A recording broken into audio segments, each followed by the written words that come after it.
యేసుక్రీస్తు నామములో అందరికీ వందనాలు.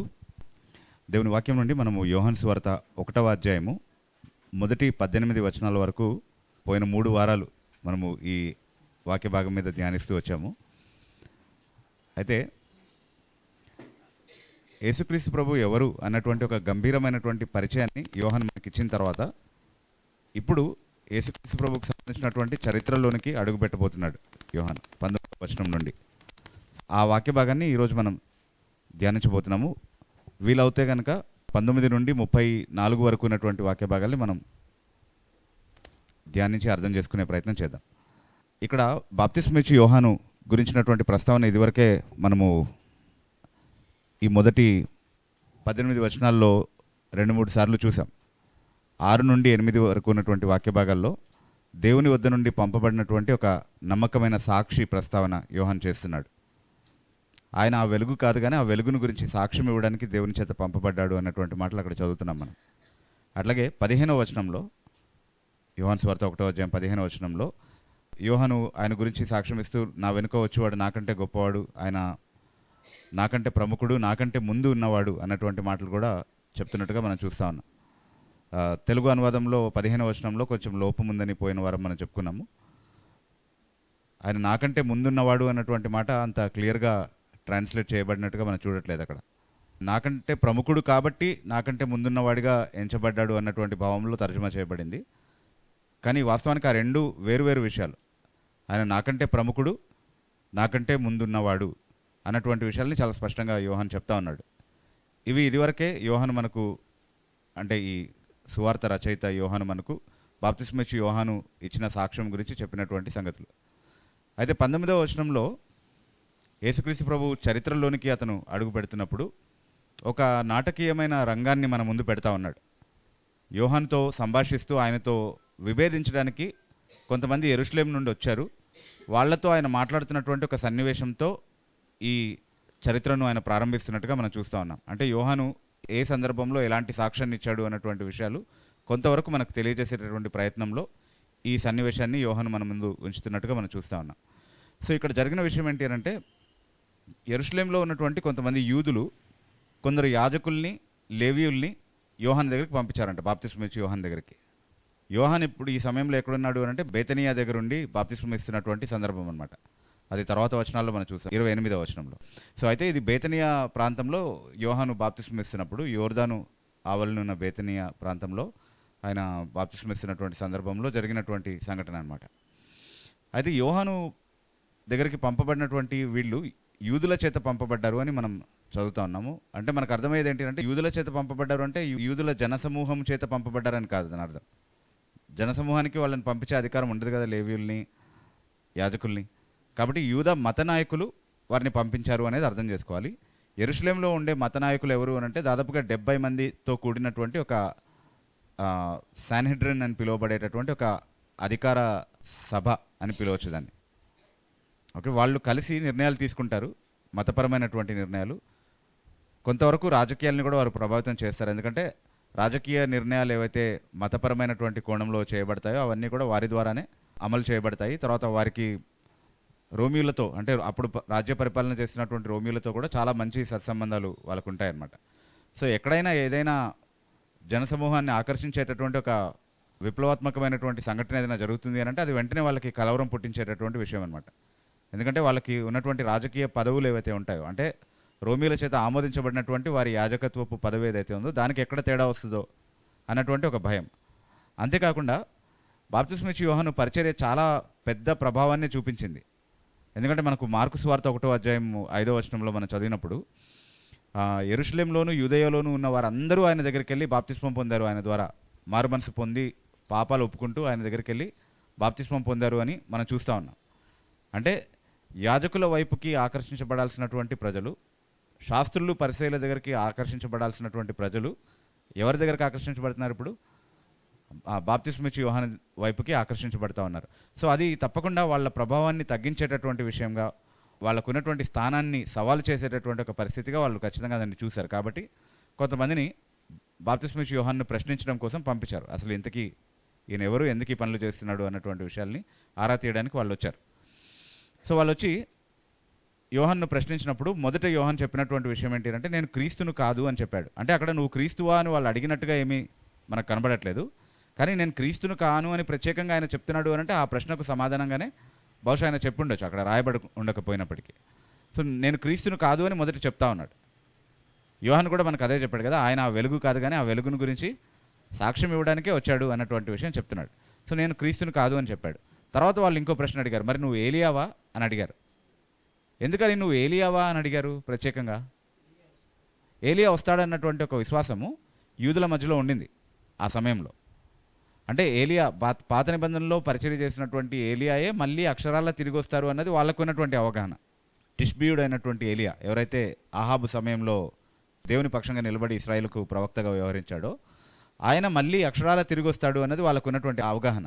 ఆ అవగాహన దేన్ని ఆధారం చేసుకుని వాళ్ళు కలిగి ఉన్నారు అని అంటే ఏలియా తిరిగి వస్తాడు అన్నటువంటి ఒక ప్రవచనం ఉంది.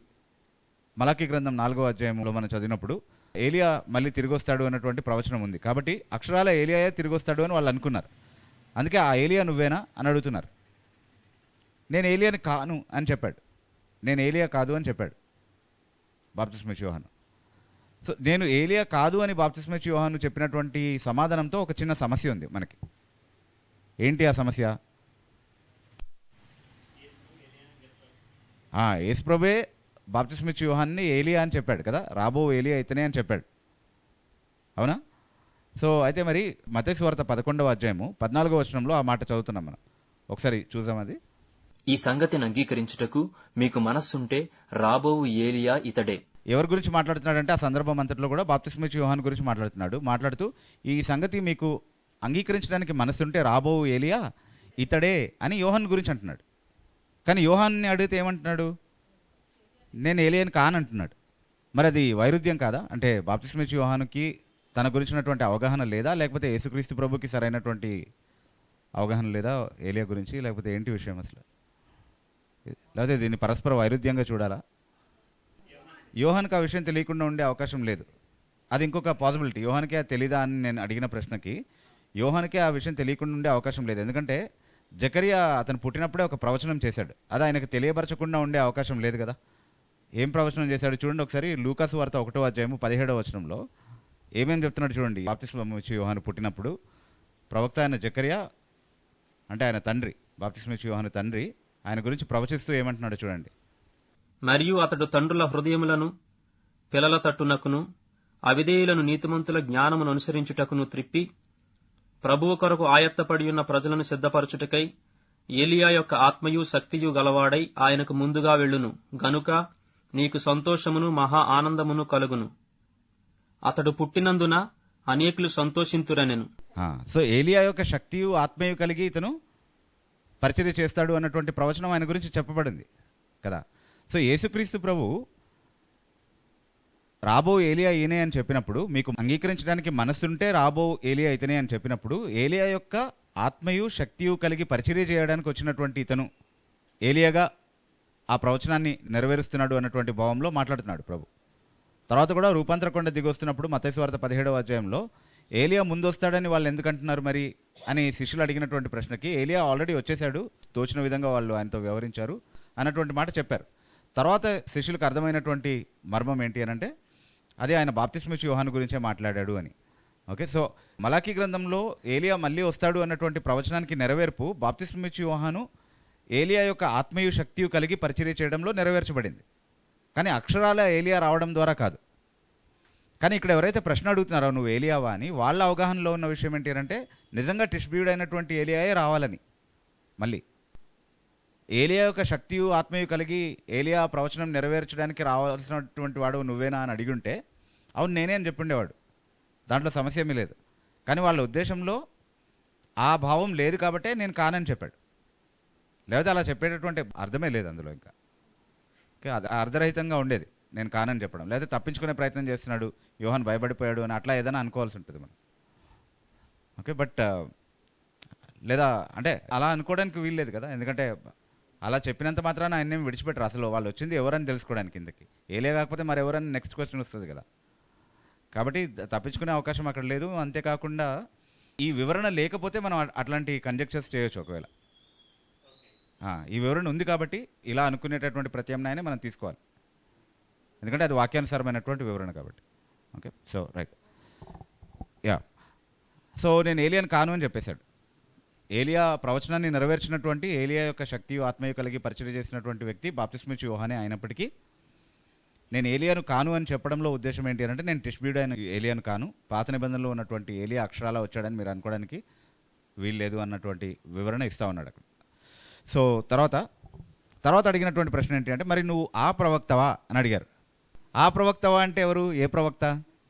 మోషే ప్రవచించాడు కదా, ద్వితీయోపదేశకాండం 18వ అధ్యాయం 15వ వచనంలో, దేవుడు మీ మధ్య నుండే, మీ సహోదరుల నుండే నా వంటి వేరొక ప్రవక్తను నిలబెడతాడు మీ మధ్యలో అన్నటువంటి ప్రవచనాన్ని మోషే ఏదైతే చేశాడో, అప్పటి నుండి కూడా ఇశ్రాయేలీలకు ఉన్నటువంటి అవగాహన ఏంటి అంటే, మోషే వంటి ఒక ప్రవక్త వస్తాడు అని. ఆయన్ని ఉద్దేశించి వాళ్ళు ప్రస్తావించేటటువంటి విధానం ఏంటి అంటే, ఆ ప్రవక్త అంటే మోషే చేత ప్రవచించబడినటువంటి ఆ ప్రవక్త అని. అయితే ఇది ఎవరిలో నెరవేర్చబడింది ఈ ప్రవచనము, ఆ ప్రవక్త ప్రవచనము? ఎవరు ఆయన ఇంతకీ? యేసుక్రీస్తు ప్రభు. అయితే నువ్వు క్రీస్తువా అని ముందు అడిగారు కదా, నేను కానని చెప్పాడు కదా, క్రీస్తుని కాదని చెప్పేశాడు కదా. వాళ్ళు అడగకపోయినా నేను క్రీస్తుని కాదని చెప్పేశాడు. మళ్ళీ నువ్వు ఆ ప్రవక్తవా అని అడుగుతున్నాడంటే క్రీస్తు కాదేమో కదా ఆ ప్రవక్త. మరి క్రీస్తు కాకుండా ఇంకొకళ్ళు అయి ఉండాలి కదా. క్రీస్తు కాదని వివరణ ఇచ్చేస్తే, క్రీస్తే ఒకవేళ ఆ ప్రవక్త అయి ఉంటే కనుక మళ్ళీ ఆ ప్రవక్తవా అని అడగాల్సినటువంటి అవసరం ఏముంది? కాబట్టి ఆ ప్రవక్త క్రీస్తు కాదు, ఆ ప్రవక్త మొహమ్మద్దే అని మన ముస్లిం మిత్రులు చెప్తూ ఉంటారు మనకి. ఆ ప్రవక్త క్రీస్తు కాదు, క్రీస్తు క్రీస్తే, కానీ ఆ ప్రవక్త మొహమ్మద్ ప్రవక్తలోనే ఆ ప్రవచనం నెరవేర్చబడింది. మోషే చెప్పినటువంటి తన వంటి ప్రవక్త మొహమ్మద్దే అని చెప్తూ ఉంటారు ఈ వచనాన్ని చూపించి. ఎందుకంటే క్రీస్తు కానని చెప్పాడు, ఆయన ఆ ప్రవక్త అని అడిగాడంటే ఇంక వేరొక ప్రవక్తనే కదా ఆ ప్రవక్తగా వాళ్ళు భావించింది, క్రీస్తుని కాదు కదా అన్నటువంటి భావంలో. దానికి ఏం చెప్తారు? సమాధానం అదే. అంటే అది వాళ్ళ అవగాహన లోపాన్నే బయట పెడతా ఉంది. అంటే వాళ్ళ పువర్ ఎక్సిజిసిస్ ఆఫ్ స్క్రిప్చర్ని బయట పెడతా ఉంది అది. అంటే వాళ్ళు గొప్ప ధర్మశాస్త్ర ఉపదేశకులు, వాళ్ళకి బాగా అర్థమైంది దేవుని వాక్యం అని అనుకుంటున్నారు. కానీ మెస్సియా గురించినటువంటి వారి అవగాహన విషయంలోనే చాలా పొరపాట్లు ఉన్నాయి వాళ్ళ విశ్లేషణలో అనేది మనకు అర్థమవుతుంది. ఉదాహరణకి వాళ్ళు ఏమనుకున్నారంటే, మెస్సియా వచ్చినప్పుడు నేరుగా దావీదు సింహాసనాన్ని అధిష్ఠించి ఇంకెప్పటికీ పరిపాలించేటటువంటి తన రాజ్యాన్ని స్థాపిస్తాడు అన్నటువంటి అవగాహనలో ఉన్నారు వాళ్ళు యూదులు. మెస్సియా ఎల్లప్పుడు ఉంటాడని ఆయన గురించి రాయబడి ఉంది కదా అని తర్వాత ఈ యోహాను సువార్తలోనే ఒక సందర్భంలో వాళ్ళు ప్రస్తావిస్తారు. సో మెస్సియా ఎల్లప్పుడూ ఉండి స్థిరమైనటువంటి రాజ్యాన్ని స్థాపించేటటువంటి ఒక మెస్సియా గురించినటువంటి అవగాహన వారికి ఉంది, కానీ మొదట నిర్మూలం చేయబడాల్సినటువంటి మెస్సియా గురించినటువంటి అవగాహన వారికి లేదు. అంటే అసమగ్రమైనటువంటి ఒక అవగాహన ఉంది మెస్సియా గురించి. సో వాళ్ళకున్నటువంటి అసమగ్రమైనటువంటి అవగాహనను బట్టి ఆ ప్రవక్త వేరే, క్రీస్తు వేరే అని వాళ్ళు ఒకవేళ అనుకున్నంత మాత్రాన వాళ్ళిద్దరూ వేరువేరు కాదు. ఎందుకనంటే ఆ ప్రవక్త క్రీస్తే అన్నటువంటి నెరవేర్పు మనకు అపోస్తుల కార్యంలో చాలా స్పష్టంగా అపోస్తులైన పేతురు ప్రకటించినట్టుగా మనం చూస్తూ ఉన్నాం. 3వ అధ్యాయంలో మోషే ప్రవచించినటువంటి మోషే వంటి వేరొక ప్రవక్త ఈయనే అన్నటువంటి మాట చాలా స్పష్టంగా, ఎవరైతే ఆ ప్రవక్త మాటలు వినరో వాడు నాశనం అవుతాడు అన్నటువంటి ఆ మాటలు, ఆ ప్రవచనం అంతా కూడా పేతురు అపోస్తుల కార్యంలో 3వ అధ్యాయంలో 22, 23 వచనాల్లో ఆ వివరణ మనకి ఇస్తున్నాడు పేతురు. మోషే ఇట్లనెను, ప్రభువైన దేవుడు నా వంటి ఒక ప్రవక్తను మీ సహోదరులలో నుండి మీ కొరకు పుట్టించును. ఆయన మీతో ఏమి చెప్పినను అన్ని విషయములలో మీరు ఆయన మాట వినవలెను. అన్ని విషయాలు. ఆ ప్రవక్త మాట విననివాడు ప్రజలలో ఉండకుండా సర్వనాశనమగునెను. ప్రజల్లో ఉండకుండా సర్వనాశనం అవుతాడు ఆ ప్రవక్త మాట వినకపోతే అని చెప్పి యేసుక్రీస్తు గురించినటువంటి సువార్తను ప్రకటిస్తూ ఆ సందర్భంలో ఈ మాటలు చెప్తా ఉన్నాడు. అంటే మీరు ఈ సువార్త వినకపోతే ఇదే యేసుక్రీస్తు ప్రభు యొక్క మాట, ఆయనే రాబోయేటటువంటి ఆ ప్రవక్త, ఆయన మాటలు వినకపోతే మీరు నాశనం అయిపోతారని చెప్తున్నాడు అనమాట పేతురు. సో అది యేసు ప్రభులోనే నెరవేరిపోయింది అనేది మనకు బైబిలే ఇస్తున్నటువంటి సాక్ష్యం. దానికి మళ్ళీ 650 సంవత్సరాల వరకు ఆగాల్సినటువంటి అవసరం లేకుండింది మొహమ్మద్ వచ్చేదాకా. ఓకే, కాబట్టి ఇక్కడ నుండి అలాంటి ఒక ఆలోచన తీసుకురావడానికి అవకాశం లేదు అనేది గమనించాలి మనం. ఏదేమైనా సరే వాళ్ళ దేవశాస్త్రపరమైనటువంటి అవగాహనను సరిచేయడానికి అక్కడ లేడు యోహాను, అది ఆయన పరిచర్య కాదు. కాబట్టి వాళ్ళు అడిగినటువంటి ప్రశ్న అంత వరకు మాత్రమే వాళ్ళకి ఆయన సమాధానం చెప్తా ఉన్నాడు. నువ్వు ఆ ప్రవక్త అంటే కాదు, నేను ఆ ప్రవక్తని కాదని చెప్తున్నాడు. ఓకే, తర్వాత అప్పుడు వాళ్ళు అసలు ప్రశ్న అడుగుతున్నారు. ఇప్పుడు 24వ వచనంలో మనం ఏం చదువుతున్నామంటే, వీళ్ళు పరిసయ్యులు అని చదువుతున్నాం. అంటే ఇప్పుడు అర్థమైందా ఎందుకు అడుగుతున్నారు ఈ ప్రశ్నలన్నీ అని యోహాన్ చెప్తున్నాడు అనమాట మనకి. వాళ్ళు పరిసయ్యులు కాబట్టి అలాగే ఉంటారు కదా వాళ్ళు. అంటే వాళ్ళు ప్రశ్నించేది అంతా కూడా రాజకీయమైనటువంటి ఉద్దేశంతోనే ఏ విధంగా అయినా సరే వాళ్ళకు సవాల్గా ఉన్నటువంటి వ్యక్తిని డిస్క్రెడిట్ చేయాలి, అంటే ఆయన చెప్పుకునేటటువంటి సాక్ష్యాన్ని ఏదైనా విధంగా సవాల్ చేయాలి, ప్రశ్నించాలి అన్నటువంటి ఉద్దేశంతోనే వాళ్ళు అడుగుతారు. అంటే యేసుక్రీస్తు ప్రభు యొక్క పరిచర్యలో ఇది మరింత ప్రస్ఫుటంగా మనం చూస్తూ ఉన్నాం. అన్ని సందర్భాల్లోనూ యేసుక్రీస్తు ప్రభువుని వాళ్ళు ప్రశ్నించడానికి కారణం వాళ్ళు తెలుసుకోవడానికి కాదు, కానీ ఎదిరించడానికే వాళ్ళు అలా చేస్తున్నారు అన్నది మనకు తెలుసు. సో వాళ్ళు పరిసయ్యులు అన్నటువంటి మాట ఇక్కడ యోహాను చెప్తా ఉన్నాడు. అంతేకాకుండా వాళ్ళు పరిసయ్యులు అని ముఖ్యంగా చెప్పడంలో ఉద్దేశం ఏంటి అంటే వీళ్ళు యాజకులు లేవీయులు అని ముందే చెప్పాడు. అందులో 2 తెగలకు సంబంధించినటువంటి వాళ్ళు ఉన్నారు విశ్వాస విషయాన్ని ఆధారం చేసుకుని. అంటే వాళ్ళ విశ్వాసాన్ని ఆధారం చేసుకుని 2 తెగలుగా వాళ్ళు విడిపోయారు. ఒకళ్ళు పరిసయ్యులు, ఇంకొకళ్ళు సద్దుకయ్యులు. సో వీళ్ళు పరిసయ్యులకు సంబంధించినటువంటి వాళ్ళు వచ్చిన వాళ్ళు అని చెప్తున్నాడు యోహాను మనకి. ఓకే, పరిసయ్యులు వచ్చి ఇలా ప్రశ్నిస్తున్నారు. అయితే తర్వాత అసలు ప్రశ్న అడుగుతున్నారు. ఏంటి అసలు ప్రశ్న? మమ్మల్ని పంపించిన వాళ్ళకి సమాధానం చెప్పడానికి అసలు నువ్వు ఎవరు అని మేము చెప్పాలి వాళ్ళకి, అంటే నువ్వు నీ గురించి ఏం చెప్పుకుంటావు అని అడుగుతున్నారు బేసిక్లీ. సో దానికి బాప్తిస్మిచ్చి యోహాను తన పరిచయాన్ని తాను ఇప్పుడు చెప్తున్నాడు. చెప్తూ ఏమంటున్నాడంటే ప్రవక్త అయిన యెషయా ప్రవచించినటువంటి అరణ్యంలో కేకవేయు అనే శబ్దము నేను, అంటే ప్రభువు మార్గం సిద్ధపరచడానికి ప్రభువుకు ముందుగా పంపబడినటువంటి అరణ్యంలో కేకవేయు అని శబ్దము నేను అని చెప్తున్నాడు. అది యోహాను తన గురించి తాను ఇచ్చినటువంటి పరిచయం. అంటే తన పరిచయాన్ని దేన్ని ఆధారం చేసుకుని ఇస్తున్నాడు వాళ్ళకి? యెషయా ప్రవచనాన్ని ఆధారం చేసుకుని ఇస్తున్నారు. కాబట్టి దాన్ని పరిశీలించాల్సినటువంటి బాధ్యత ఎవరికి ఉంది? వాళ్ళకే ఉంది. ఇక్కడ మనము అంటే పరిసయ్యుల ప్రశ్నించినటువంటి విధానాన్ని అవన్నింటినీ చూసి తర్వాత వాళ్ళు చేస్తున్నటువంటి పనులు సువార్తల్లో రాయబడ్డాయి. కాబట్టి దాన్ని బట్టి వాళ్ళు దురుద్దేశంతో అడుగుతున్నారన్నటువంటి విషయం మనకు అర్థమవుతుంది. కానీ సాధారణంగా మనం ఆలోచిస్తే అసలు వీళ్ళకి అడిగే అధికారం ఉందా? అడగాల్సినటువంటి బాధ్యత వీళ్ళకుందా? అసలు యోహాను ఎవరు, ఎందుకు వచ్చారు అని అధికారము బాధ్యత ఉందా వాళ్ళకి? ఉంది, బాధ్యత ఉంది, అధికారం కూడా ఉంది. ఎవరిచ్చారు? వీళ్ళు యాజకులు లేవీయులు. కాబట్టి ఇశ్రాయేలులో ఏది మంచిది, ఏది చెడ్డది, ఏది పవిత్రమైనది, ఏది అపవిత్రమైనది, ఏది ప్రతిష్ఠితమైనది, ఏది అప్రతిష్ఠితమైనది అనేది వాళ్ళు వివేచన కలిగి ఉండే విధంగా వాళ్ళకు బోధించాల్సినటువంటి బాధ్యత ఎవరికి? యాజకులకే ఉంది అనేది మనము చాలా సందర్భాల్లో చదువుతున్నాం. దేవుడే వాళ్ళని ఆ పని కోసం నియమించాడు. హెచ్కేఎల్ గ్రంథము 44వ అధ్యాయం 23వ వచనంలో ప్రత్యేకంగా ఆ మాట చెప్పబడింది. అది వాళ్ళు చేయాల్సినటువంటి పని అని. కాబట్టి సాధారణంగా మనం ఆలోచిస్తే వాళ్ళు వాళ్ళ డ్యూటీ చేస్తున్నట్టుగా కనబడుతుంది మనకి ఇక్కడ, అంతే కదా? వాళ్ళు చేయాల్సినటువంటి పని వాళ్ళు చేస్తున్నారు. వాళ్ళకి అడిగే అధికారం ఉంది, అడగాల్సిన బాధ్యత కూడా వాళ్ళకు ఉంది. కాబట్టి అడగాల్సిన వాళ్ళే అడుగుతున్నారు, చేయాల్సిన పనే చేస్తున్నారు అన్నట్టుగా కనబడుతుంది మనకి. కానీ వాళ్ళ ఉద్దేశాలు సరిగ్గా లేవు అని మనం ఎందుకంటున్నాము అంటే, నిజంగా పవిత్రమైనది అపవిత్రమైనది ఇశ్రాయేలుకు నేర్పించేటటువంటి ఉద్దేశం వాళ్ళకుంటే వాళ్ళలో ఉన్నటువంటి అపవిత్రతను ముందు వాళ్ళు పరిష్కరించి ఉండేవాళ్ళు. కానీ వాళ్ళు ఎంత అపవిత్రమైనటువంటి, ఎంత పాడైపోయినటువంటి స్థితిలో ఉన్నారో యేసుక్రీస్తు ప్రభు యొక్క పరిచర్య ద్వారా బహిర్గతం చేయబడింది. ప్రభువే చాలా సందర్భాల్లో వాళ్ళ వేషధారణ గురించి, అంటే మత్తయి సువార్త 23వ అధ్యాయాన్ని మంచుకొక సందర్భంగా తీసుకుంటే ఆ ఒక్క అధ్యాయం చాలు అసలు పరిసయ్యుల వేషధారణని, వాళ్ళ మోసయుక్తమైనటువంటి మత భక్తిని బయటపెట్టడానికి కదా. ఎంత ఎంత పాడైపోయినటువంటి స్థితిలో ఆ మత వ్యవస్థ ఉండింది, ఆ మత నాయకుల వ్యవస్థ ఉండింది అనేది చాలా స్పష్టంగా అక్కడ మనకు అర్థమవుతుంది. కాబట్టి ఒకవేళ నిజంగా పవిత్రత విషయంలో వాళ్ళకి అంత శ్రద్ధ కలిగినటువంటి వారై ఉంటే, ఆ బాధ్యత కలిగి వాళ్ళు ఒకవేళ అడిగి ఉంటే కనుక ముందు వాళ్ళ జీవితాలని, వాళ్ళ పరిచర్యల్ని, వాళ్ళ ఆలయంలో చేసేటటువంటి ఆ సేవని వాళ్ళు సరిచేసుకుని ఉండేవాళ్ళు.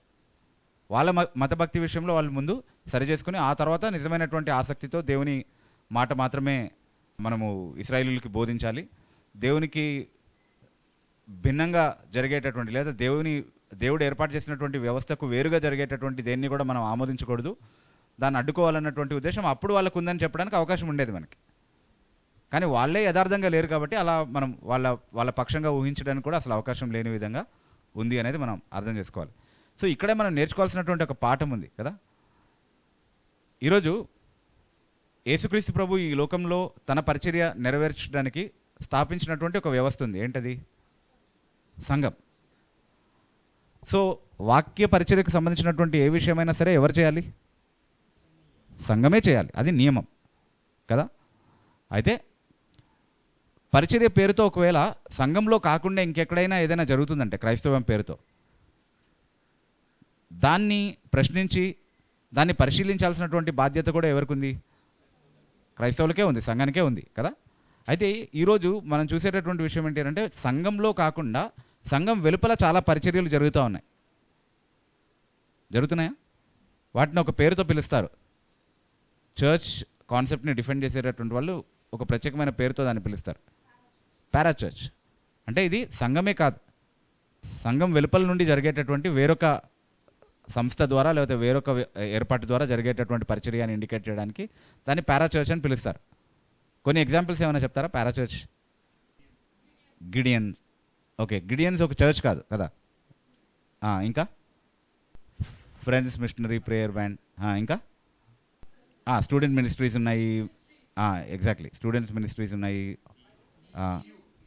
EU కావచ్చు, Bible society of India. Okay, అన్ని చర్చెస్లో చదివే బైబిల్స్ వాళ్ళే. Okay, OM. ఓకే, OM వాళ్ళే చెప్తున్నారు OM అని. ఓకే ఓకే ఓకే సో ఇవన్నీ కూడా పారా చర్చెస్కి కొన్ని ఎగ్జాంపుల్స్ ఇవన్నీ కూడా కదా. మరి అయితే యేసుక్రీస్తు ప్రభు నియమించింది చర్చ్ కాబట్టి, సంఘం కాబట్టి, పారా చర్చ్ ద్వారా జరిగేటటువంటి యాక్టివిటీస్ని అన్నింటినీ ఖండించేయడమేనా మనం చేయాల్సినటువంటి పని? వాస్తవానికి నియమం ఏంటి అంటే అన్ని పరిచర్యలు సంఘం ద్వారా జరగాలి, సంఘం ఆధ్వర్యంలోనే జరగాలి, సంఘ పర్యవేక్షణ కింద జరగాలి అన్నది నియమం. అయితే సంఘం వెలుపల ఒక పరిచర్య జరుగుతుంది అని అంటే ఫస్ట్ దాన్ని నాక్డౌన్ చేయడం కాదు, దాన్ని ప్రశ్నించడం కాదు మనం ఆలోచించాల్సింది. సంఘం వెలుపల ఒకవేళ అది జరుగుతుంది అని అంటే సంఘం ఎక్కడ ఫెయిల్ అయింది అనేది ఆలోచించాలి కదా. అంటే ఇప్పుడు ఒక మంచి పని చేస్తున్నటువంటి ఒక సంస్థని పట్టుకొని మీరు చేయకూడదు ఎందుకంటే ఇది సంఘం ద్వారా జరగాల్సినటువంటి పని అని మాట్లాడుతున్నప్పుడు ముందు అసలు ఏం చేయాలి? నువ్వెందుకు చేయట్లేదు? అసలు సంఘం నువ్వు కదా, మరి ప్రశ్నించే నువ్వే సంఘం అయినప్పుడు మరి నువ్వెందుకు చేయట్లేదు? నువ్వు చేసి మేము చేస్తున్నాం కదా కాబట్టి నువ్వు చేయొద్దని చెప్పు, మాతో కలిసి చేయమని చెప్పు. కానీ నువ్వు చేయవు, ఇంకొకరిని చేయనివ్వు. అది వీళ్ళ పరిస్థితి అనమాట. ఇప్పుడు ఇక్కడ ఉన్నటువంటి ఈ బాప్తిస్మిచ్చి యోహాన్ను ప్రశ్నించడానికి వచ్చినటువంటి వాళ్ళ పరిస్థితి కూడా అలాంటిదే అనమాట. వాళ్ళు చేయరు. వాళ్ళు మారుమనసు బోధిస్తున్నారా? వాళ్ళ ఆలయాల్లో కేవలం ఆచారాలు బోధిస్తున్నారు. అది కూడా కేవలం ధర్మశాస్త్రంలో ఉన్నటువంటి యేసుక్రీస్తుకు సూచనలుగా ఉన్నటువంటి ఆచారాలు మాత్రమే కాదు, వాళ్ళు కల్పించినటువంటి నియమాల్ని బోధించి మరీ కఠినమైనటువంటి మనుషులు కల్పించినటువంటి పారంపర్య ఆచారాలని మనుషులపైన రుద్దేటటువంటి పనిలో వాళ్ళు ఉన్నారు. కానీ దేవుని తట్టుకు ఎవరైనా తిప్పేటటువంటి ప్రయత్నం చేస్తున్నారా? లేదు. వారే రబ్బీవులై కూర్చుని, అంటే గురువులై కూర్చుని వాళ్లకు శిష్యులను తయారు చేసేటటువంటి పనిలో వాళ్ళు ఉన్నారు తప్ప యెహోవా దేవునికి శిష్యులు తయారు చేసేటటువంటి పనిలో వాళ్ళు లేరు. అంటే ధర్మశాస్త్రం బోధించి ధర్మశాస్త్రాన్ని ఆచరించేటటువంటి నమ్మకమైనటువంటి విశ్వాసులుగా ప్రజల్ని తయారు చేసేటటువంటి పనిలో వాళ్ళు లేరు. కానీ ఆ పని ఎవరు చేస్తున్నారు? ఆలయంలో జరగట్లేదు ఈ పని. ఆలయ వ్యవస్థ అంతా కూడా దేవుడే నియమించాడు, దీని ద్వారా పని జరగాలన్నది దేవుడు నియమించినటువంటి విధానం. కానీ అక్కడ పని జరగట్లేదు. కానీ ఎక్కడ జరుగుతుంది? అరణ్యంలో జరుగుతుంది, బయట, ఆలయానికి వేరుగా. అది వాళ్ళకు ఉన్నటువంటి సమస్య. అతను చేస్తున్నది దేవుడు నియమించినటువంటి పనా కాదా అనేది కాదు. దాన్ని సమర్థించడానికి ప్రవచన ఆధారం ఉందా లేదా అన్నది కూడా కాదు అక్కడ ప్రశ్న. వాళ్ళకి ప్రవచన ఆధారం ఉంది కదా, ఉందా? చెప్తున్నాడా? యెషయా ప్రవచనం ఆధారంగా నేను పంపబడినటువంటి వ్యక్తి నేను చెప్తున్నాడు కదా. కానీ అదంతా వాళ్ళ సమస్య కాదు. మేమే చేయాలి, మేం చేయము, నువ్వు కూడా చేయకు.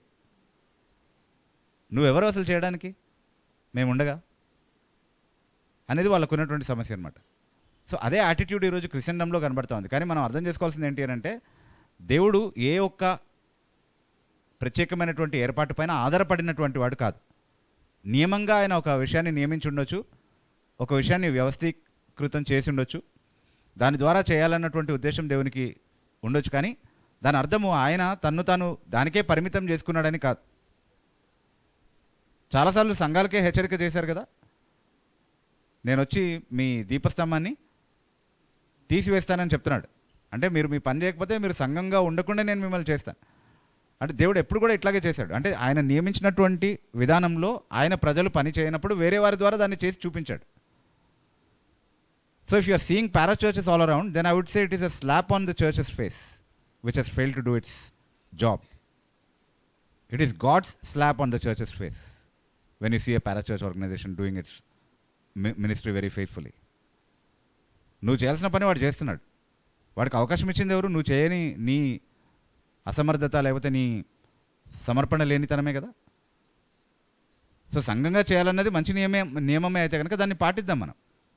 సంఘం అధీనంలోనే అన్నీ జరగాలి, సంఘమే అన్నింటినీ పర్యవేక్షించాలి అన్నది మంచి నియమం అయితే దాన్ని పాటిద్దాం మనం. కానీ పాటించకుండా చేసేవాడిని ఖండించడం అనేది సరైనటువంటి విషయం కాదు. వీళ్ళు అలాంటిదే ఏదో చేస్తున్నట్టుగా ఇక్కడ కనబడతా ఉంది మనకి. అరణ్యంలో ఉండి ఆలయంలో చేయనటువంటి గొప్ప పరిచర్యని ఆయన చేస్తూ ఉన్నాడు. ఏంటి అనంటే ప్రభు యొక్క మార్గము సరళం చేసేటటువంటి ఆ పనిని ఆయన చేస్తూ ఉన్నాడు. ప్రభు రానయుండగా ఆయన్ని అంగీకరించేటటువంటి మనస్థితి ప్రజలు కలిగి ఉండే విధంగా, మారు మనస్సు వారికి వచ్చే విధంగా వారిని సిద్ధపరుస్తూ ఉన్నాడు.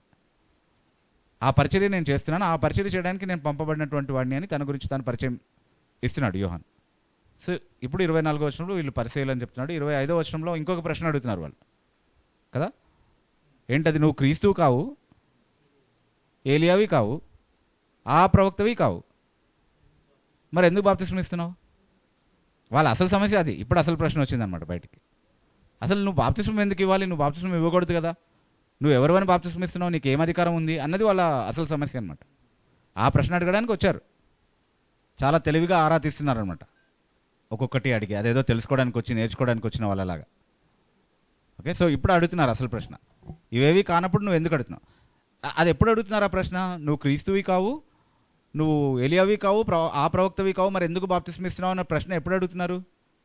ఆయన తన గురించిన పరిచయం ఆల్రెడీ చెప్పేసిన తర్వాత ఏమని చెప్పాడు పరిచయము? ప్రభువు మార్గము సరళం చేయడానికి పంపబడినటువంటి అరణ్యంలో కేకవేయు అని శబ్దం నేనే అని చెప్పాడు కదా. అంటే యెషయా పంపినటువంటి ఆ స్వరాన్నే నువ్వు ప్రశ్నించి మరి ఎందుకు బాప్తిస్మం ఇస్తున్నావు అని అడుగుతావా?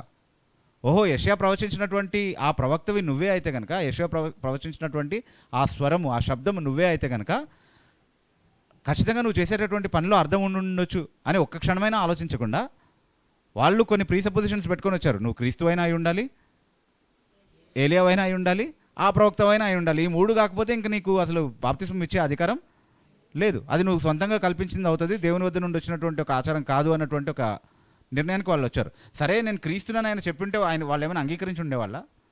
కాదు, నేనే ఏలియానని చెప్పింటే వాళ్ళు అంగీకరించి ఉండేవాళ్ళ? ఆ ప్రవక్తనని చెప్పింటే అంగీకరించి ఉండేవాళ్ళ? దాన్ని ఎలా ప్రశ్నించాలో, దాన్ని ఎలా అవహేళన చేయాలో అప్పుడు ఆలోచించి ఉండేవాళ్ళు. అది వేరే అప్రోచ్. మళ్ళీ అది కూడా ప్రిపేర్ అయ్యి వచ్చి ఉండొచ్చు. నువ్వు ఏలియా అయితే మరి ఏలియా చేసినటువంటి అద్భుతాలు చేసి చూపించు. ఏది ఇప్పుడు నువ్వు చెప్తే వర్షం కురియాలి మరి అంటారు. ఆగాలి కూడా. తర్వాత ఏలియా అర్పించినట్టుగా బలి అర్పణ అర్పించి చూపించు, పైనుంచి అగ్ని వచ్చి దహించాలి మరి దాన్ని. ఇలాంటివన్నీ అడుగుండేవాళ్ళు కదా. సో అలా అన్నిటికీ సిద్ధపడే వచ్చారు వాళ్ళు. సో అందుకే ఇప్పుడు అసలు సాక్ష్యము ఆయన గురించి ఆయన చెప్తూ ఉంటే, నేను ఇలా దేవుని చేత పంపించబడినటువంటి వ్యక్తిని, ప్రభు మార్గం సరళం చేయడానికి పంపించబడినటువంటి పరిచారకుడిని అని తన పరిచర్య ఆయన చెప్తున్నప్పుడు దాన్ని అంగీకరించే మనసు లేదు వాళ్ళకి. అవునా? అయితే ప్రభు పరిచర్య నువ్వు చేయడానికి వచ్చావంటే మరి ఆ ప్రభు ఎవరు? ఆయన మార్గం సరళం చేయడం అంటే ఏంటి? ఈ బాప్తిస్మం ద్వారా, ఈ మారు మనసు ద్వారా నువ్వు ఎలా ఆయన మార్గాన్ని సరళం చేస్తున్నావు అన్నటువంటి ప్రశ్నలు వాళ్ళకి వచ్చి ఉండాల్సింది కదా. అంటే సరైన ప్రశ్నలు అడగట్లేదు, సైడ్ క్వశ్చన్సే అడుగుతున్నారు వాళ్ళు. ఎందుకంటే వాళ్ళకి కావాల్సింది అదే, కేవలం యోహాను పరిచర్యని పాడు చేయడం ఒకటే వాళ్ళకి కావాలి. అంతకు మించి సరైనటువంటి అవగాహన కలిగి ఉండాలన్నటువంటి ఉద్దేశంతో వాళ్ళు వచ్చిన వాళ్ళు కాదు. నిజంగా ఒక్కసారిగా వాళ్ళని ఆలోచింపజేసి ఉండాల్సింది అది. ఎందుకంటే ఇది మెస్సియా రావాల్సినటువంటి సమయం ఆసన్నమైందని వాళ్ళ ప్రవచనాల ద్వారా వాళ్ళకి తెలుసు. కొన్ని సంవత్సరాల ముందే చాలా గొప్ప వింతైనటువంటి విషయాలు ఆ దేశంలో జరిగినటువంటి విషయాలు కూడా వాళ్ళకి తెలుసు. యెరూషలేము నుండి వచ్చినటువంటి పరిసయ్యులు పైగా వీళ్ళు కదా, జ్ఞానులు వచ్చారని, క్రీస్తు పుట్టాడన్నటువంటి సమాచారం తీసుకొచ్చారని, ఆ సమయంలో బాప్తిస్మం ఇచ్చే యోహాను గురించే చాలా పెద్ద ప్రచారమే జరిగి ఉండొచ్చు. ఇలా దూత కనబడి అద్భుత రీతిగా ఈ శిశువు పుట్టాడని, ఇట్లాంటి విషయాలన్నీ కూడా జరిగి ఉన్నాయి కొన్ని సంవత్సరాల ముందు. సో అవన్నీ వాళ్ళ మనసులో వాళ్ళు ఉంచుకొని, ఇది ప్రవచనాలు నెరవేరేటటువంటి కాలాల్ని, సమయాల్ని అంచనా వేయగలిగే విధంగానే దేవుడు తన ప్రవచనాల్ని రాయించాడు. దానియేలు గ్రంథాన్ని మనం విశ్లేషించి అర్థం చేసుకుంటే. కాబట్టి ఇది మెస్సియా రాబోయేటటువంటి కాలం. కాబట్టి ఈ మాట ఈయన చెప్తున్నాడు అంటే మెస్సియాకి ముందుగా పంపబడేటటువంటి దూతగా ఈయన ఏమైనా ఉన్నాడా? నాకు ముందుగా నా దూతను పంపిస్తున్నాననే ప్రవచనం ఉంది కదా యెషయా గ్రంథము 40వ అధ్యాయంలో 3వ వచనంలో. అదే వచనం ఇక్కడ ఇతను ప్రస్తావిస్తుంది కూడా, అరణ్యంలో కేకవేయు అని స్వరం అనేది. సో అలా ఉంది కాబట్టి దాని గురించి ఏమైనా మాట్లాడుతున్నాడా అని ఆలోచించేటటువంటి మనసు వాళ్ళకి లేదు. కానీ కేవలం ఆయన్ని ప్రశ్నించి ఆయన పరిచర్యని తిరస్కరించాలన్నటువంటి ఉద్దేశం మాత్రమే కనబడతా ఉందన్నమాట. సో సమాధానం చెప్పేశాడు. అయితే మరి నువ్వు ఎందుకు బాప్తిస్మం ఇస్తున్నావు అని చెప్తే, నువ్వు ఎందుకు బాప్తిస్మం ఇస్తున్నావు అన్న ప్రశ్నకి మళ్ళీ వాళ్ళకి సమాధానం చెప్పే ప్రయత్నమే చేయలేదు ఆయన. కానీ ఎవరి గురించి అయితే ఆయన సాక్ష్యం ఇవ్వడానికి వచ్చాడో ఆయన గురించి ఇంకొన్ని విషయాలు చెప్తున్నాడు కదా. అదేనా మనం చూస్తుంది. 26వ వచనం ఏమంటున్నాడు? యోహాను, నేను నీళ్లలో బాప్తిస్మమిచ్చుచున్నాను గాని నా వెనుక వచ్చుచున్నవాడు మీ మధ్య ఉన్నాడు. సో యేసుక్రీస్తు ప్రభు గురించినటువంటి తన సాక్ష్యాన్ని ఇక్కడ ప్రారంభిస్తున్నాడు. తన గురించి చెప్పాల్సిన వివరణ అయిపోయింది కదా, ఇంకా అంతకుమించి ఏం చెప్తాడు? అదే నా పరిచయం. కావాలంటే చాలా చెప్పగలిగి ఉండేవాడు. నేను ఎవరినో తెలుసా? జకరియా ఎలిజబెత్లకు పుట్టినటువంటి అద్భుతకరమైనటువంటి శిశువుని. ఇస్సాకు ఎట్లా పుట్టాడో నేను కూడా అట్లాగే పుట్టాను తెలుసా. పైగా నేను పుట్టబోయే ముందు మా నాన్నకు ఒక దూత కనబడి చెప్పాడు నా పుట్టుక గురించి. నేను పుట్టిన తర్వాత మా నాన్న ఏం ప్రవచించాడో తెలుసా నా గురించి? నేను ఏలియా యొక్క శక్తియు ఆత్మయు కలిగి పరిచర్య చేస్తానని ప్రవచించాడు. తల్లి గర్భంలోనే నేను పరిశుద్ధాత్మ చేత నింపబడ్డాను. నా ప్రభు తల్లి స్వరం విన్నప్పుడు నేను నా తల్లి గర్భంలో గంతులు వేశాను. చాలా విశేషతలు ఉన్నాయి నా గురించి, చాలా గొప్పతనాలు ఉన్నాయి నా గురించి చెప్పుకోవాలంటే. ఇంకా చాలా ఉన్నాయి, వింటారా అని కావాలంటే ఇంకా చాలా చెప్పగలిగి ఉండేవాడు. కానీ అలాంటిదేమీ యోహాను చేయలేదు. ఎందుకంటే ఆయన తన గురించి తాను సాక్ష్యం ఇవ్వడానికి రాలేదు, కానీ తనకంటే గొప్పవాడు ఒకరు తన వెనకాల వస్తున్నాడు, ఆయన గురించి సాక్ష్యం ఇవ్వడానికే వచ్చాడు. సో ఆ సాక్ష్యం పైనే ఆయన ఫోకస్ చేస్తున్నాడు. It doesn't want to deviate himself. So side ఇష్యూస్కి, మీరు అడిగినటువంటి సైడ్ క్వశ్చన్స్కి నేను ఆన్సర్ చెప్పేసాను. ఇప్పుడు అసలు విషయం వినండి. మీరు నా విషయంలోనే అంత టెన్షన్ పడిపోతున్నారు కదా ఏదో అయిపోతుందని. మరి నా వెనకాల నాకంటే గొప్పవాడు వస్తున్నాడు, ఆయన వచ్చినప్పుడు ఏం చేస్తారు అన్నట్టుగా అడుగుతున్నాడు అనమాట. మీకు ఆయన తెలియదు, ఇంకా వస్తున్నాడు కాకపోతే నా వెనకాల అని పరిచయం చేస్తున్నాడు యేసుప్రభుని. అంతేనా మన మాటల్లో చెప్పుకోవాలంటే అర్థం? నువ్వెవరు అని అడుగుతావంటే, అసలు నేను ఎవరి గురించి అయితే సాక్ష్యం ఇవ్వడానికి వచ్చానో, ఎవరి మార్గం అయితే సిద్ధపరచడానికి వచ్చానో, ఆయన నా వెనకాల వస్తున్నాడు. ఆయన ఇంకా మీకు తెలియదు. నేనైతే నీటితోనే బాప్తిస్మం ఇస్తున్నాను, దానికే మీకు టెన్షన్ అయిపోతుంది. ఆయన ఆత్మతో బాప్తిస్మం ఇచ్చేటటువంటి వాడు. ఆయన వచ్చినప్పుడు మీరు ఏం చేస్తారు మరి అన్న ధోరణిలో మాట్లాడుతున్నాడు అనమాట యోహాన్. సో ఆ విధంగా యేసుక్రీస్తు ప్రభు తన సాక్ష్యాన్ని ప్రారంభిస్తున్నాడు. అంటే అసలు బాప్తిస్మం ఇచ్చి యోహాను ఏ అధికారంతో చేశాడు అన్నది కూడా వాళ్ళ అనుమానం కదా, అసలు ఎందుకు బాప్తిస్మం ఇస్తున్నామని. దానికి కూడా సమాధానం చెప్పాడు కింద. తర్వాత నన్ను బాప్తిస్మం ఇవ్వమని పంపించినటువంటి వాడు నాకు ఇలా చెప్పి పంపించాడు అని అంటాడు. నీటితో బాప్తిస్మం ఇవ్వమని నన్ను పంపినవాడు అని అంటున్నాడు. 33వ వచనం చూసారా? నేను ఆయనను ఎరుగనైతిని గాని నీళ్లలో బాప్తిస్మమిచ్చుటకు నన్ను పంపినవాడు నీవెవని మీద ఆత్మ దిగివచ్చి నిలుచుట చూతువో ఆయనే పరిశుద్ధాత్మలో బాప్తిస్మమిచ్చువాడని నాతో చెప్పాను. నీళ్లలో బాప్తిస్మం ఇచ్చుటకు నన్ను పంపినవాడు అని ఎవరిని ఉద్దేశించి మాట్లాడుతున్నారు? ఆ భాష ఎవరి కోసం వాడతారు సాధారణంగా లేఖనాల్లో? దేవుని కోసం వాడతారు. ఎవరో మనిషి పంపించుంటే పలానా వాళ్ళు పంపించారు వాళ్ళ కోసం అని అంటారు. కానీ ఈ భాష ఎవరి కోసం వాడతారు అని అంటే దేవుని కోసమే వాడతారు. నన్ను పంపినవాడు అన్నటువంటి భాష అంటే ఎవరికైనా అర్థమయ్యేటటువంటి మాట అనమాట. అది నీళ్ళలో బాప్తిస్మం ఇవ్వడానికి నన్ను పంపించింది ఎవరు? స్వయంగా దేవుడే. ఈ మాధ్యమం ద్వారా ప్రభువుకు మార్గం సిద్ధపరచాలన్నది ఆయన ఉద్దేశం అన్నటువంటి విషయాన్ని క్లారిటీ ఇస్తున్నాడు మనకి యోహాన్. ఓకే, అయితే తర్వాత దినం జరిగినటువంటి విషయం ఏంటంటే, మళ్ళీ అంటే దీన్ని బట్టి మనకి ఏమర్థమవుతుందంటే, ప్రతిరోజు యోహాన్ ఇదే పని చేస్తున్నాడు. ఏం పని చేస్తున్నాడు? యేసుక్రీస్తు ప్రభు గురించి సాక్ష్యం ఇస్తున్నాడు అని. తర్వాత రోజు యేసుక్రీస్తు ప్రభు అక్కడికి రావడం చూసి, వాళ్ళు ఉన్నటువంటి ఈ సంభాషణ జరిగినటువంటి ఈ స్థలంలో, బేతనియా ప్రాంతంలో ఎక్కడైతే యోహాను బాప్తిస్మం ఇస్తున్నాడో ఆ స్థలానికి యేసుక్రీస్తు ప్రభు రావడం చూసి ఆయన గురించి మళ్ళీ సాక్ష్యం ఇవ్వడం ప్రారంభించాడు. ఏమని? ఇదిగో లోకపాపమును మోసుకొని పోవు దేవుని గొర్రెపిల్ల. 29వ వచనంలో ఇదిగో అని చెప్తున్నాడు అని అంటే మనకు అక్కడ సన్నివేశం అర్థం కావాలి. హీఈస్ పాయింటింగ్ అట్ హిమ్ కదా. అంటే వేలెత్తి చూపిస్తూ, ఇదిగో ఈయనే లోకపాపమును మోసుకొని పోవు దేవుని గొర్రెపిల్ల, ఈయన గురించే నేను సాక్ష్యం ఇచ్చింది నాకంటే గొప్పవాడు అని. నా వెనుక వచ్చేవాడు నాకంటే గొప్పవాడని నేను సాక్ష్యం ఇచ్చింది ఈయన గురించే అని చెప్తున్నాడు. అయితే లోకపాపమును మోసుకొని పోవు దేవుని గొర్రెపిల్ల అన్నటువంటి ఈ మాటలు విన్నప్పుడు చాలా స్పష్టంగా మన రక్షణ వైపుకి మన దృష్టిని యోహాను మరల్చేటటువంటి ప్రయత్నం చేస్తున్నాడు అనేది మనకు అర్థమవుతోంది కదా. అంటే మనం ప్రకటించేటటువంటి సువార్తకు ఎంత మాత్రము తక్కువదైన సువార్త కాదు యోహాను ప్రకటించింది. మనం ప్రకటించే సువార్త ఏంటి? మన స్వంత క్రియల ద్వారా నీతి రాదు, మన పక్షంగా చనిపోయినటువంటి యేసుక్రీస్తు ప్రభువును విశ్వసించడం ద్వారానే మన పాపాలు పరిహరించబడతాయని చెప్తున్నాడు. ఇప్పుడు యేసుక్రీస్తు ప్రభువుని లోక పాపమును మోసుకుని పోవు దేవుని గొర్రెపిల్ల అని పరిచయం చేస్తున్నాడంటే అదే కదా యోహాను యొక్క ఉద్దేశం. అదే సువార్త ప్రకటిస్తున్నాడు. అలా పరిచయం చేస్తూ ఆయన ఏమంటున్నాడంటే, నాకు కూడా ఆయన తెలియదు ముందు చెప్తున్నాడు. ఈయన గురించి నేను సాక్ష్యం ఇచ్చాను, ఈయనే నాకంటే ముందు వచ్చేవాడు, నాకంటే ముందున్నవాడు, నాకంటే గొప్పవాడు, ఆయన చెప్పుల వారు కూడా విప్పడానికి నాకు అధికారం లేదని ఈయన గురించే నేను చెప్పాను. అయితే మీకు ఆయన తెలియదని నేను ఎట్లాగైతే చెప్తున్నానో అట్లాగే నాకు కూడా ఆయన తెలీదు. కానీ ఎలా తెలియపరిచాడు దేవుడు అని అంటే, నన్ను పంపిస్తున్నప్పుడు నువ్వు నీటిలో బాప్తిస్మం ఇస్తా ఉండు, వేల కొలది సంఖ్యలో జనాలు వచ్చి బాప్తిస్మం తీసుకుంటారు. అయితే ఎవరికి నువ్వు బాప్తిస్మం ఇచ్చినప్పుడు ఆ ఆకాశం తెరవబడి పావురం వలె పరిశుద్ధాత్మ మీదకి దిగిరావడం నువ్వు చూస్తావో ఆయనే పరిశుద్ధాత్మ వలన బాప్తిస్మం ఇచ్చువాడు అన్నటువంటి సూచన నాకు ఇచ్చాడు. అది చూసినప్పుడు నేను నమ్మాను, సాక్ష్యం ఇచ్చాను అని చెప్తున్నాడు. ఏం నమ్మాడు? ఈయన దేవుని కుమారుడని, ఈయనే పరిశుద్ధాత్మ వలన బాప్తిస్మం ఇచ్చేటటువంటి వ్యక్తిని, ఈయనే మెస్సియా అని, ఈయన మార్గాన్ని సరళం చేయడానికి ఆయన ఒక దూతగా ముందు పంపించబడ్డాడని, ఈయన మార్గం సరళం చేయడానికి అరణ్యంలో కేకవేయు అని స్వరంగా ఆయన పంపించబడ్డాడన్నటువంటి విషయాలు యోహానుకు ప్రస్ఫుటంగా అర్థమయ్యాయి అన్నమాట ఆ సమయంలో. అయితే ఇక్కడ నాకు ఇంకొక సమస్య ఉంది. నేను ఆయన్ని ఎరుగనైతిని అంటున్నాడు కదా, 31 నేను ఆయన్ని ఎరుగనైతిని అన్నటువంటి వచనం కదా. ఎప్పుడు అంటున్నాడు నేను ఆయన్ని ఎరుగనైతిని అని? అంటే బాప్తిస్మం ఇచ్చే సమయం కంటే ముందు ఆయన ఎరగలేదు, ఆయన ఎవరో తెలియదు. అంటే ఆయనే ఆ మెస్సియా అన్నటువంటి విషయం తెలియదు.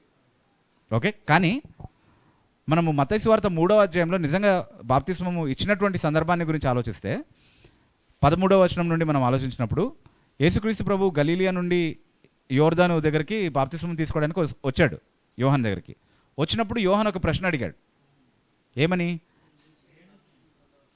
నేను నీ చేత బాప్తిస్మం పొందాలి కానీ నువ్వు నా దగ్గర బాప్తిస్మం తీసుకోవడానికి వచ్చావా అని అడిగాడు. అవునా? అడిగాడు. అంటే ఆ మాట ఎందుకు అడుగుతున్నాడు? ఇది బాప్తిస్మం ఇచ్చే ముందు అడిగాడా, ఇవ్వక ముందు అడిగాడా?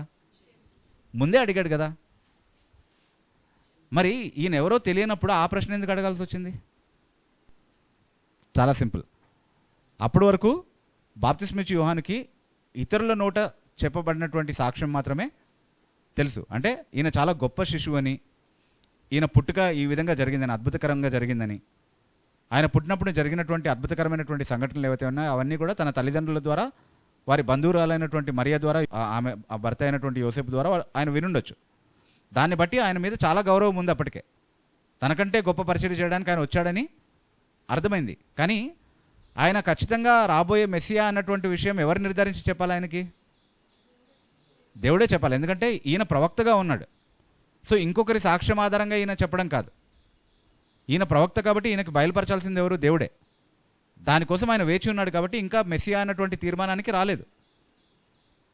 ఆయనంత మాత్రాన యేసుక్రీస్తు ప్రభు మీద ఆయన కంటే గొప్పవాడు అన్నటువంటి అభిప్రాయం లేదని కాదు దాని అర్థం. ఎందుకంటే ఈయన ఎలాగైతే అద్భుతకరంగా పుట్టాడో దానికంటే అద్భుతకరంగా యేసుక్రీస్తు ప్రభు పుట్టాడని, ఈయన పుట్టుక దగ్గర జరిగినటువంటి సంఘటన కంటే గొప్ప సంఘటనలు ప్రభు పుట్టుక దగ్గర జరిగాయన్నటువంటి విషయాలు ఆయనకు తెలుసు కాబట్టి నాకంటే గొప్పవాడు అన్న విషయం అప్పటికే అవగాహన ఉంది ఆయనకి. నువ్వు నాకంటే గొప్పవాడు కాబట్టి నువ్వే నాకు బాప్తిస్మం ఇచ్చి ఉండాల్సింది, నువ్వు నా దగ్గరికి ఎందుకు వచ్చావు అని అడుగుతున్నాడు. అంతేకాని ఆయన ఐడెంటిటీ అసలే తెలియదని కాదు. అంటే అసలే తెలియదని కాదు, కానీ అసలు తెలియాల్సినటువంటి విషయం ఇంకా నిర్ధారించబడాల్సినటువంటి అవసరం ఉంది. అది బాప్తిస్మం తీసుకున్న తర్వాత ఈ సూచన చూసినప్పుడు నిర్ధారించుకున్నానని చెప్తున్నాడు. అది దేవుడే నాకు ఇచ్చినటువంటి సూచన అని చెప్తున్నాడు. కాబట్టి అక్కడ వైరుధ్యం ఏమీ లేదు, కన్ఫ్యూజన్ ఏమీ లేదు అన్నటువంటి విషయాన్ని మనం గుర్తుపెట్టుకోవాలి. అయితే లోకపాపమును మోసుకొని పోవు దేవుని గొర్రె పిల్ల అన్నటువంటి ఈ మాట పైన ఒకసారి మనం ఫోకస్ చేద్దాం. దాదాపు ముగింపు దగ్గరకు మనం వచ్చాం కాబట్టి ఇది మన రక్షణకు సంబంధించినటువంటి విషయం. యేసుక్రీస్తు ప్రభువును బాప్తిస్మిచ్చి యోహానే స్వయంగా పరిచయం చేసినటువంటి విధానం. అంటే ఒక గొర్రెపిల్ల చనిపోవడం ద్వారా లోకం యొక్క పాపాలు పరిహరించబడతాయి అన్నటువంటి ప్రత్యక్షత దేవుడు చాలా స్పష్టంగా ఇక్కడ ఇస్తా ఉన్నాడు. అంటే పాపాలు పరిహరించబడడానికి ఒకే ఒక మార్గం, దేవుడు నియమించినటువంటి ఒక మార్గం ఏంటి అంటే మనకు ప్రత్యామ్నాయంగా మన స్థానంలో ఇంకొక వ్యక్తి చనిపోతే ఆ వ్యక్తి అందరి విశ్వాసం ద్వారా మనం రక్షింపబడాలి అన్నటువంటి స్పష్టమైనటువంటి సువార్తని యోహాను ద్వారా బోధిస్తున్నాడు. అయితే దేవుడు ఛాయగా ఒక గొర్రెపిల్లను ఈ సువార్తకు సూచనగా ముందే నియమించాడు. మొదటి నుండి మనకు అది దేవుని వాక్యంలో కనబడుతుంది. హేబేలు అర్పణను దేవుడు అంగీకరించాడు. ఎందుకు? అది విశ్వాసంతో హేబేలు అర్పించాడు కాబట్టి. అంటే తన స్థానంలో ప్రత్యామ్నాయ బలిగా తీసుకొచ్చినటువంటి ఆ గొర్రెపిల్ల బలి అర్పణని దేవుడు ఆమోదించాడు. అయితే ప్రోగ్రెసివ్గా మనం చూస్తున్నాం ఈ గొర్రెపిల్ల యొక్క ప్రాధాన్యతని. దేవుడు యేసుక్రీస్తు ప్రభుకి సూచనగా నియమించినటువంటి ఈ గొర్రెపిల్ల ఏదైతే ఉందో దాని ప్రాధాన్యతని మనము క్రమక్రమంగా పెరగడం చూస్తున్నాం. అంటే దేవుడు దాని గురించినటువంటి బయలుపాటు మరింత ఎక్కువగా ఇస్తూ రావడం మనం చూస్తున్నాం క్రమంగా. హేబేలు కాలంలో అది ఒక వ్యక్తి పాపాన్ని పరిహరించినటువంటి బలి అర్పణగా నియమించబడింది, లేదా అలా దేవుడు దాన్ని పరిగణించినట్టుగా మనం చూస్తూ ఉన్నాం. ఇది ఆదికాండం 4వ అధ్యాయం. అయితే నిర్గమకాండము 12వ అధ్యాయానికి వచ్చేసరికి అక్కడ పస్కా పండుగను దేవుడు నియమిస్తూ ఉన్నాడు. ఒక గృహం, ఒక ఇంటి వారి పాపదోషాన్ని తీసివేసేటటువంటి ఒక పస్కా బలి గొర్రెపిల్లని దేవుడు పరిచయం చేస్తున్నట్టుగా మనం అక్కడ చూస్తా ఉన్నాం.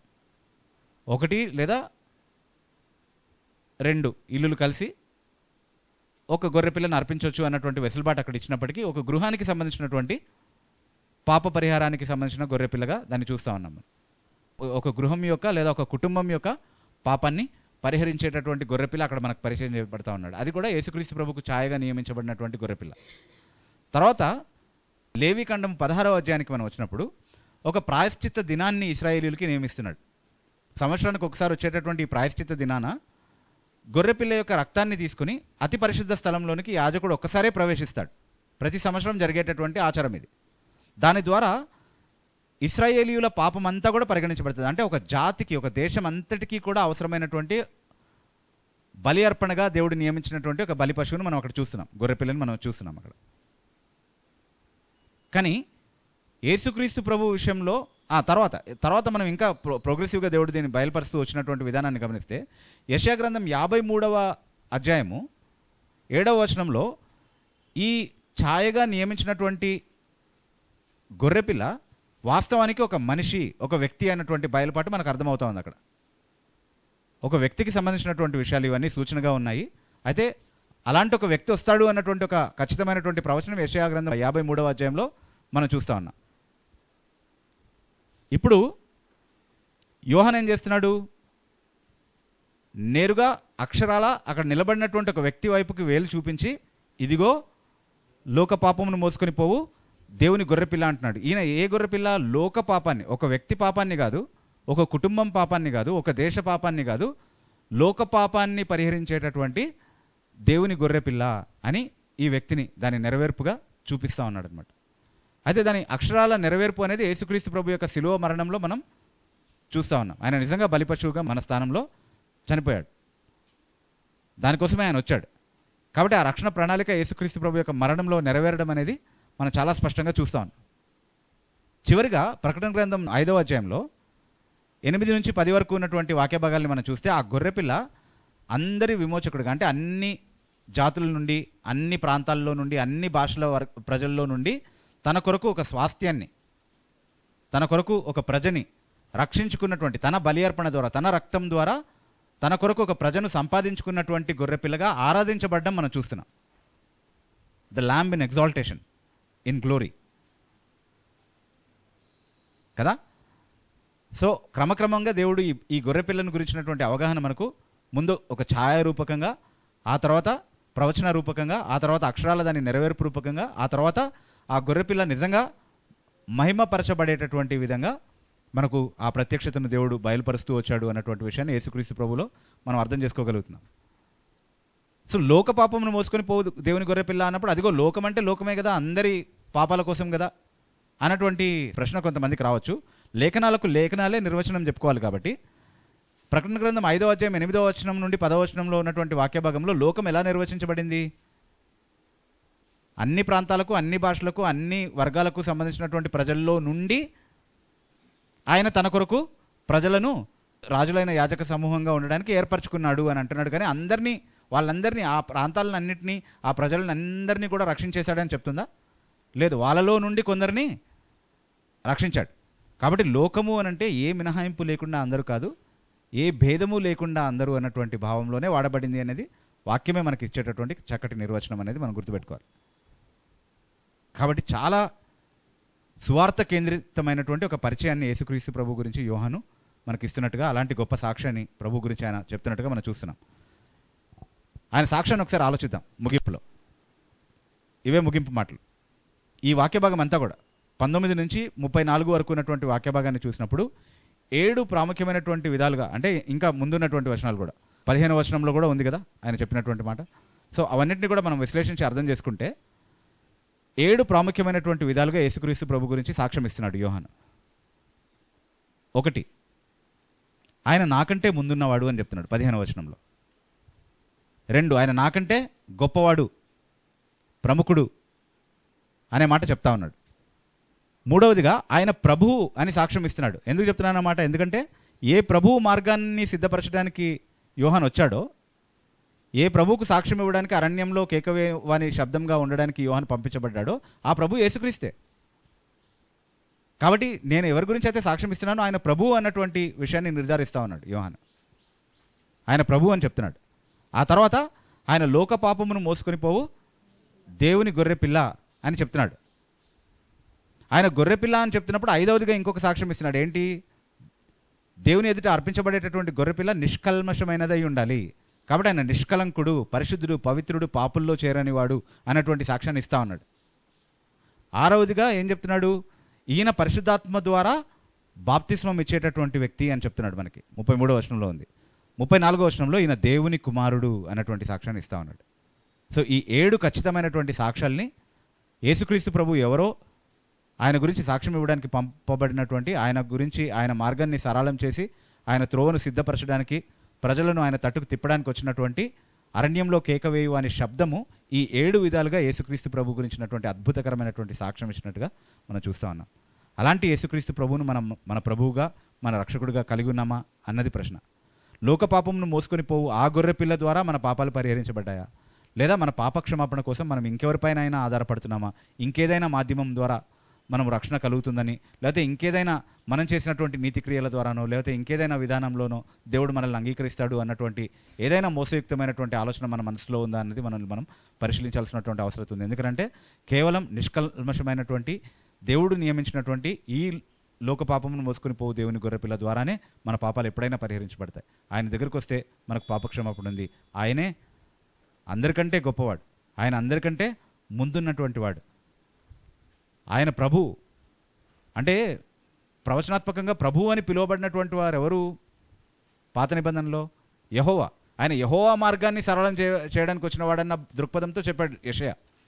కాబట్టి యేసుక్రీస్తు ప్రభు దేవుడై ఉన్నాడు, యెహోవా నామాన్ని ధరించినటువంటి వాడు.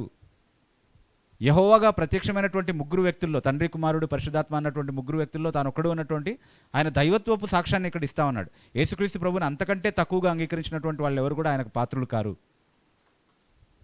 ఆయన మన పాపాలకు పరిహారకుడు, ఆయన నిష్కల్మషుడు. కాబట్టి ఆయనలాగా మనం అవ్వాలనేది మన ఆకాంక్ష అయి ఉండాలి. ఆ నిరీక్షణ కలిగి ఉన్నటువంటి వారందరూ కూడా పవిత్రమైనటువంటి జీవితాన్ని జీవిస్తారు అని మనం చదువుతా ఉన్నాం. 1 యోహాను పత్రిక 3వ అధ్యాయం 2-3 వచనాలని ఆధారం చేసుకుని. ఆయనే పరిశుద్ధాత్మలో బాప్తిస్మం ఇచ్చేవాడు, ఆయన దేవుని కుమారుడు. పరిశుద్ధాత్మలో ఆయన మనకు బాప్తిస్మం ఇచ్చాడా? నిజమైనటువంటి రక్షణ అనుభవంతో విడదీరానటువంటి అనుభవాన్ని గురించి మాట్లాడుతున్నాడు ఇక్కడ. పరిశుద్ధాత్మ బాప్తిస్మం అంటే వేరుగా పొందాల్సినటువంటి ఒక అనుభవం, అది రక్షణకు వేరుగా జరిగేటటువంటి ఒక కార్యమని కొంతమంది బోధిస్తున్నారు. కానీ అది నిజం కాదని వాక్యంలో మనకు అర్థమవుతోంది.